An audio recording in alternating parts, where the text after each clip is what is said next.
Everyone, today we finished talking about freedom. All things are permitted, but not all things are beneficial. All things are permitted, but not all things build up. Don't seek your own advantage, but that of the other. Eat whatever is sold in the meat market without raising any question on grounds of conscience, for the earth and its fullness are the Lord's. If an unbeliever invites you to a meal and you're disposed to go, eat whatever is set before you without raising any question on the ground of conscience. But if someone says to you, this has been offered in sacrifice, then don't eat it out of consideration for the one who informed you and for the sake of conscience. I mean, the other's conscience, not your own. Why should my freedom be subject to the judgment of someone else's conscience? If I partake with thankfulness, why should I be denounced because of that for which I give thanks? So, whether you eat or drink or whatever you do everything for the glory of God. So our core question all this week has been about how do we live out our freedom without negatively hurting others? So first, we have to recognize that we do have freedom in Christ, that the Christian life is not primarily about rule following.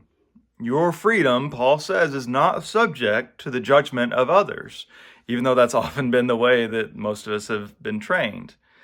But the next thing we have to remember is that we do have to consider others.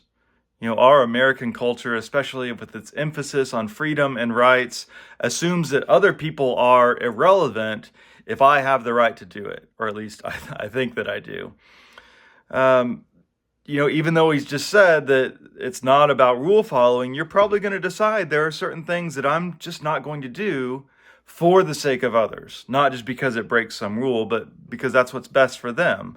But sometimes it's going to be conditional. It may depend on the situation because it's all relational. Everyone has things that they're more sensitive about. And so are you taking that into account?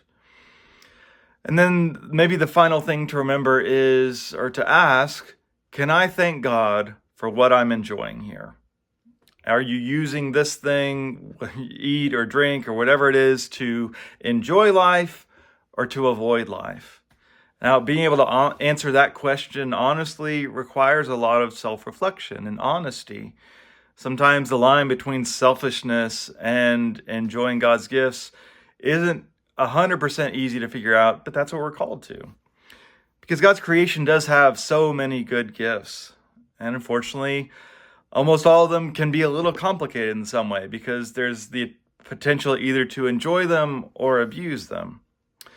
So if your enjoyment is only about you, no matter what others think, maybe that is a red flag. But if you can enjoy things in a way that does consider others and does consider the Creator, that's probably the best use of the freedom that God calls us to.